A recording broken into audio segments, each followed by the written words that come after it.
Hello. मैं सत्य कुमार को फिर आप लोगों का किरण आईटीआई की ऑनलाइन क्लासेस में स्वागत करता हूँ। आज की क्लासेस ट्रांसफॉर्मर की संबंधित है। ये फर्स्ट ईयर क्लास है जो लास्ट में चैप्टर है। इस क्लास में इस क्लास में आप लोगों को ट्रांसफॉर्मर की बाइंडिंग के बारे में बताया गया। इससे पहले मैंने आपकी जो क्लास ली थी वो क्लास आपकी ट्रांसफॉर्मर के बेसिक के बारे में बताया था और ट्रांसफॉर्मर होता क्या है इसके बारे में मैंने आपको बताया था और बता रखा है। अतः मैं आपसे आशा करता हूँ कि जो मैंने पढ़ाया था इससे अगली वाली क्लास में तो आप लोग समझ चुके होंगे। अब उसी का पार्ट आगे लेके आया हूँ। उस पार्ट में आपको बाइंडिंग के बारे में बताऊंगा, ट्रांसफॉर्मर के बाइंडिंग के बारे में बताऊंगा। बाइंडिंग क्या होती है, आप लोगों ने बहुत सारे ट्रांसफॉर्मर के नाम भी सुने थे और देखे भी होंगे और आपने उनके बारे में पढ़ा भी होगा। अतः मैं आप इस क्लास के अंतर्गत आप लोगों को ट्रांसफार्मर के एक महत्वपूर्ण पार्ट के बारे में बताने जा रहा हूँ। उस पार्ट को इस पार्ट के अंतर्गत जो भी समस्या छोटी मोटी होंगी आपके माइंड में, जो भी आप खुरापाती माइंड में चल रहा होगा वो इससे आपकी सारी समस्याओं का हल हो जाएगा इस क्लास को देख के। बाइंडिंग क्या है, बाइंडिंग का क्या मतलब होता है, ये चीज मैं आपको बताऊंगा। ठीक है, तो आप लोग देखिए बाइंडिंग, अगर आपके माइंड में मैंने बोल दिया बाइंडिंग तो आपके माइंड में तत्काल एक बिजली की सी कौन सी होगी हो रही होगी आपके माइंड में कि यार बाइंडिंग तो मैंने नाम सुना है, ये होता कैसे है इसके बारे में आप चर्चा करते हैं। बाइंडिंग तो बाइंडिंग ट्रांसफार्मर में की सहायता से सोर्स का आदान तथा प्रदान किया जाता है। अब सोर्स का आदान और प्रदान का मतलब होता है लोड लेना और देना, लोड को लेना, इनपुट इनपुट करना और आउटपुट देना, ये आपका सोर्स का आदान प्रदान करने का मतलब है।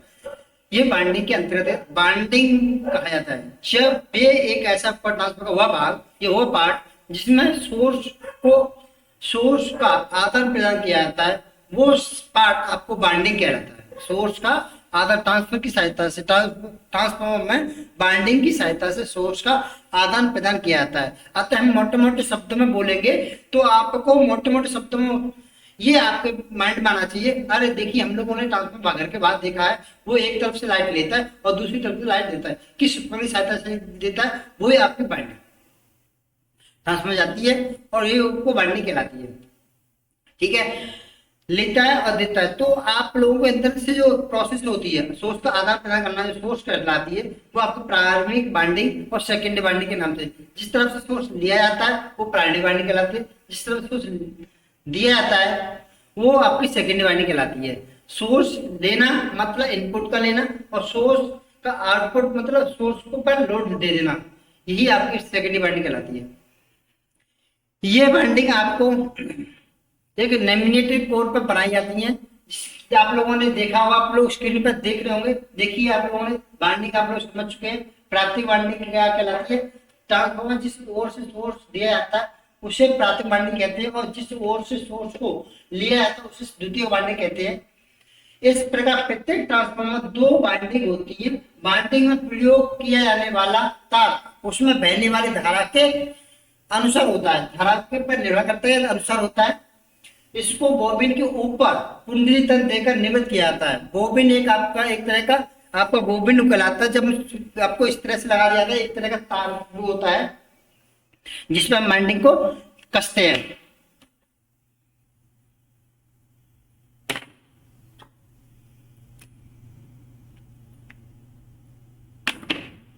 ठीक है, बोबिन जैसे आप लोगों ने इस तरह से देखा है, ये ट्रांसफार्मर है और ट्रांसफार्मर के हम इस की टाइप में हम बनाते हैं ना, इसको हम कैसे लपेटते हैं, इसको बोबिन कहते हैं। और जिसको लपेटा जाता है, जिसको लगाते हैं वो क्या कहलाता है आपका, जिससे क्या कहते हैं आपको नेमनेट कोर। ये आप लोग समझ चुके होंगे। टर्न्स क्या होते हैं, टर्न्स आपको एक चक्कर में जो घुमाव देती तार के द्वारा कॉपर की तार से बनाई जाती है बाइंडिंग को, उसको हम टर्न्स कहते हैं। एक बार चक्कर लगे लगे चक्रों को हम एक चक्रों कहते हैं, टर्न्स कहते हैं, इसलिए इसमें टर्न नाम का शब्द यूज किया गया है। ठीक है, आप लोग समझ चुके होंगे बाइंडिंग क्या होती है।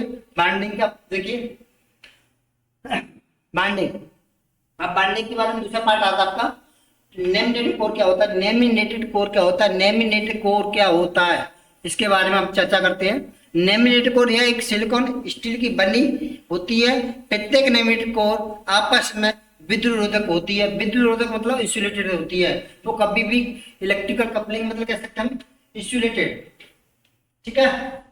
विद्युत रोधक होती है, नहीं तो अगर एक इंसुलेटेड नहीं करेंगे तो क्या करेगा, तार एक दूसरे को शॉर्ट कर जाएगा, बाइंडिंग जलने का ज्यादा डर रहेगा और ये ट्रांसफर प्रॉपर काम नहीं करेगा, इसलिए इसे इंसुलेटेड किया जाता है। ट्रांसफर बाइंडिंग को इन लेमिनेटेड कोर पर लेमिनेटेड कोर पर ही स्थापित किया जाता है। लेमिनेटेड कोर पर ही स्थापित किया जाती है। इसके बाद कोर को एक कंटेनर में रख दिया जाता है। लेमिनेटेड कोर के मुख्य भाग निम्नलिखित है। इनका लेमिनेटेड कोर का क्या काम है, प्राइमरी द्वारा स्थापित चुंबकीय क्षेत्र की चुंबकीय रेखाओं के लिए पथ प्रदान करना पहला लेमिनेटेड कोर का काम है। पथ का चुंबकीय रेखाओं के लिए क्या करना, लेमिनेटेड चुंबकीय रेखाओं के लिए मार्ग प्रदान करना, या पद या मार्ग, ठीक है, पद या मार्ग प्रदान करना, ठीक है, पद या मार्ग प्रदान करना, ठीक है। प्राइमरी बाइंडिंग द्वारा स्थापित चुंबकीय क्षेत्र की अधिक से अधिक चुंबकीय रेखाओं को द्वितीय बाइंडिंग में भेजने का काम करती है। द्वितीय बाइंडिंग में भेजने का काम करती है, ये लेमिनेटेड कोर का ही काम होता है। द्वितीय बाइंडिंग में क्या करती है, लेमिनेटेड कोर का ही काम होता है, ठीक है। ये लेमिनेटेड कोर आपको समझ में आ गई। लेमिनेटेड कोर किसकी बनी होती है, सिलिकॉन स्टील की बनी होती है। इन्हें लेमिनेट किया जाता है। लेमिनेट करने से क्या होता है, एक तो इससे हानियां भी कम हो जाती है और सिलिकॉन स्टील ऐसा मटेरियल जिसमें कम से कम लॉसेज होते हैं ट्रांसफर बनाने के लिए। जब हम हानियां आपको बताएंगे तो इसके बारे में बताएंगे, तो डीपली बताएंगे, डिटेल में बताएंगे। अभी आप लोग समझ चुके होंगे कि आप लोग लेमिनेटेड कोर क्या होती है और बाइंडिंग क्या होती है। लेमिनेटेड कोर क्या होती है, बाइंडिंग क्या होती है। लेमिनेटेड कोर का क्या काम है, बाइंडिंग का क्या काम है। बाइंडिंग के कारण आप मोटे मोटे शब्द में बोले, सोर्स तो एक तरफ लेता है, जिस तरफ लेता है उसे प्राइमरी बाइंडिंग, और जिस तरफ हमको देता है वो सेकेंडरी बाइंडिंग। अतः हम कह सकते हैं ट्रांसफार्मर में प्रत्येक ट्रांसफार्मर दो बाइंडिंग होती है, एक प्राइमरी एक सेकेंडरी, इस तरह से हम बोल सकते हैं। दूसरी हम बात करें लेमिनेटेड कोर क्या होती है। लेमिनेटेड कोर सिर्फ स्टील की बनी होती है और प्रत्येक कोर इंसुलेटेड होती है। प्रत्येक कोर क्या होती है, इंसुलेटेड होती है। प्रत्येक कोर कैसी होती है, इंसुलेटेड होती है, ठीक है। प्रत्येक कोर कैसे इंसुलेटेड होती है। और आपका प्राइमरी जो लेमिनेटेड कोर का मुख्य कार्य निम्न में होते हैं। नंबर एक में आप देखो, प्राइमरी बाइंडिंग द्वारा स्थापित चुंबकीय क्षेत्र की चुंबकीय क्षेत्र की चुंबकीय बल रेखाओं के लिए चुंबकीय पथ प्रदान करना होता है। किसका, लेमिनेटेड कोर का। दूसरा काम होता है प्राइमरी बाइंडिंग द्वारा स्थापित चुंबकीय क्षेत्र की अधिक से अधिक बल रेखाओं को द्वितीय बाइंडिंग में भेजने का काम भी करती हैं। अधिक से अधिक द्वितीय बाइंडिंग में भेजने का काम करती है किसे, चुंबकीय बल रेखाओं की संख्या को, या चुंबकीय बल रेखाओं या फ्लक्स को। चुंबकीय बल रेखाओं को ही हम फ्लक्स बोलते हैं। चुंबकीय बल रेखाओं को कहते हैं फ्लक्स कहते हैं, ठीक है। ये चुंबकीय बल रेखा क्या होता है, फ्लक्स होता है, या ठीक है। चुंबकीय बल रेखा क्या होता है, फ्लक्स, ठीक है। चुंबकीय बल रेखा क्या होता है, फ्लक्स होता है।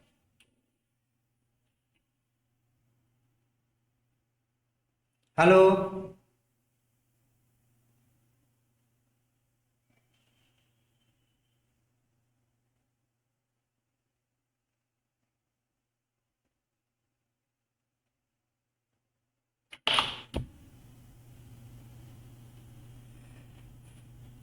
ठीक है।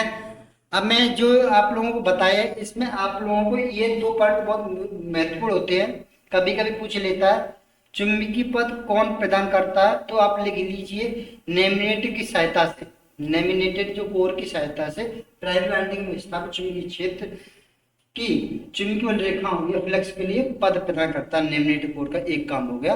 दूसरा काम आपका होगा प्राइमरी बाइंडिंग द्वारा स्थापित चुंबकीय क्षेत्र की अधिक से अधिक चुंबकीय बल रेखाओं को द्वितीय बाइंडिंग में भेजने काम करती है, ठीक है। ये आपने चुंबकीय बल रेखाओं की बोल दिया तो क्या फ्लक्स को भेजने काम करती है द्वितीय बाइंडिंग में, क्या, प्राइमरी बाइंडिंग की सहायता से, ठीक है। कौन, कोर, लेमिनेटेड कोर।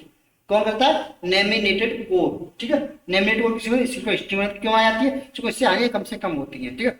ट्रांसफार्मर मुख्य हानि क्या प्रकार की होती है, ये आप लोगों को पता है, दो प्रकार की मानी गई है, क्योंकि स्टैटिक डिवाइस है, एक आयरन लॉसेस होते हैं, एक कॉपर लॉसेस होते हैं, ठीक है।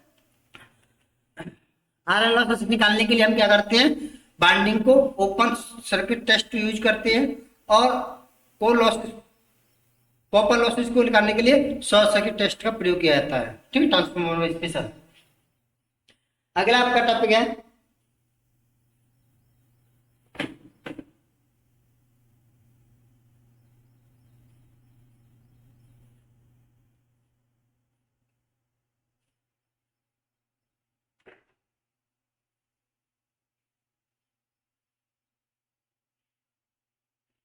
चलिए मैं इसी को इसी आज मैं इतना ही पढ़ाऊंगा, यहाँ ही समाप्त करता हूँ। आपको मेरे साथ जुड़ने के लिए बहुत बहुत धन्यवाद और इस वीडियो को भी देखने के लिए बहुत बहुत धन्यवाद। Thanks for watching.